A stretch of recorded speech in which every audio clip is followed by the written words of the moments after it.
Ride Along with Richard and J-Bone. We just went to the German sausage factory where they have everything's done traditional, and they've even got a traditional smoker and everything. They've been doing it 50 years. 50 years at that shop. And I got genuine German Kranskis. This will taste nothing like the crap they sell you at Woolworths. Nothing. It'll be brilliant. And I scored this. Look at this smoked beef. Look at the colour of that. I've never seen beef that colour before. And then I got some Hungarian salami. Oh my goodness, spoiled. And they were good fun people too. Nice krauts. I call them dirty krauts, and they thought it was hilarious. So that's why I said that I'm not being racist on YouTube. Had a lot of fun with the boys. They were good people.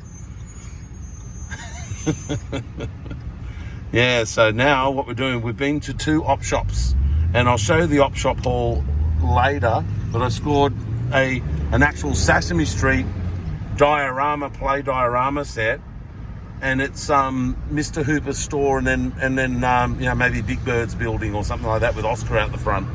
I mean, that is a centerpiece for the house.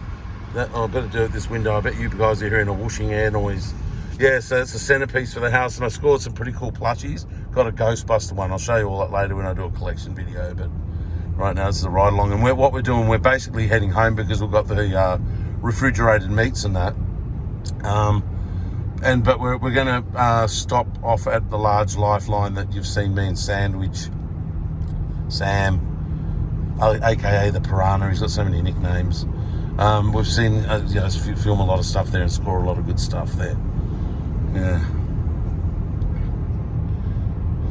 But I just met this girl, and I'm not into tattoos really, but her tattoos, which she had Darth Vader, stormtroopers, you know, and then she had Simpsons. She had all the coolest, and they're really, really good art, like perfect, you know, pictures of stormtroopers and Darth Vader and Luke and all that stuff. And then she had, like I said, Krusty the Clown and all the Simpsons ones.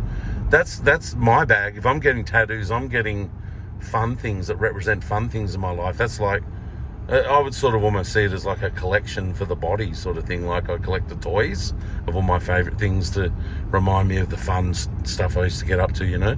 So if I'm getting a tat, especially like the size of the tats, you know, some of those tattoos she had, Jace, she would have had to sit in a chair for like 10 hours and 20 hours for some of them.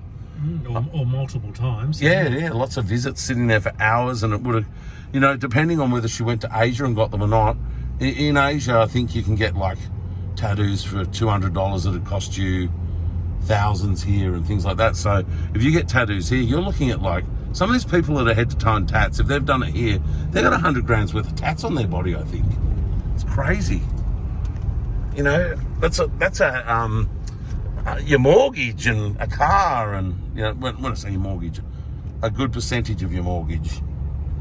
But you know, some people got more money than sense, as they say. So I don't know how long I'll get to film this time, because the ride along video that I was filming when we drove from Weeee to Caloundra here, we didn't make it to the op shops or anywhere because the phone overheated and just turned off and said emergency hot. It's further along. Did you think it was in this block? No, there's 3 gyms just right there. Yeah. There's actually another gym even just down here past the shops too. Salt Health Club. There's so many gyms, yet they've all got a ton of members, and that's an op shop too, funky op shop, but I've never got anything out of there, never found anything. There's Salt. So we're in Carramundi right now. I've got the drone up and shot. Sam and I, we went over to Carramundi Lakes and put the drone up in the air, a video. That's really good. And there's the Carramundi Domino's where Sam and I tested the new Hot Pockets. So this is the Sunshine Coast, people, the Sunshine Coast of Australia. It's about an hour north of Brisbane, really. And then you've got the Gold Coast, which is like an hour south of Brisbane, so in other words, it's about 2 hours from here. And This is a lot like the Gold Coast now. 20 years ago it wasn't. It was real quiet and everything. Oh, there's Caramundi Lake. So we had the drone above here. It was really quiet, but this place it's just grown and grown and grown really fast and spread and all that, and modernised, because it was very rustic before. Old buildings and shops, but they just what do they call it? Wrecking balled them and built modern malls and everything everywhere. The whole place, you wouldn't recognise this place. Actually, if you lived here in the 70s or something, you definitely wouldn't recognise this place, because pretty much Caloundra and Mooloolaba and all that were just fishing villages. Noosa didn't even have tar roads or anything. It used to be all sand roads, and you'd have to four-wheel drive everywhere and that. But then Joe Bjelke-Peterson, I think, invested all this money into Noosa. For some, I don't know, I don't want to be negative, but for some reason Noosa's got a reputation of all the drug barons invested all their money there somehow through Joe, and really built the place up. It's known as a place run by criminals and drug barons.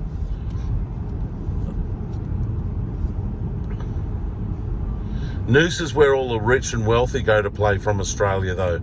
It's a bit like the Sunshine Coast Rodeo Drive and all that. In fact, a lot of people from America, when they come out and see Sunrise Beach and all the surrounding suburbs around Noosa, they say it looks exactly like Malibu, and then other parts of it look like Bel Air and whatever. And yeah, I've talked about it before. Mike Chapman, the songwriter that's written for every big band in the world, you know, he wrote Mickey for Tony Basil, he wrote Call Me for Blondie, all that. Is Tina Turner, he wrote a lot of her songs.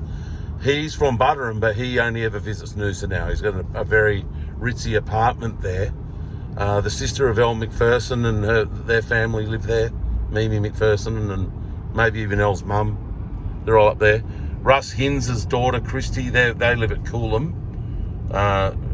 Christy Hinz is the worldwide supermodel that married the billionaire.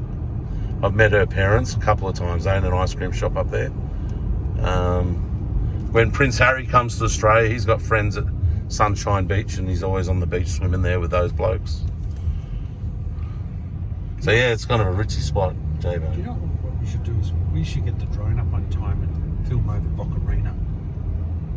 Is this called Boccarina now? It's Boccarina Beach here. Yeah.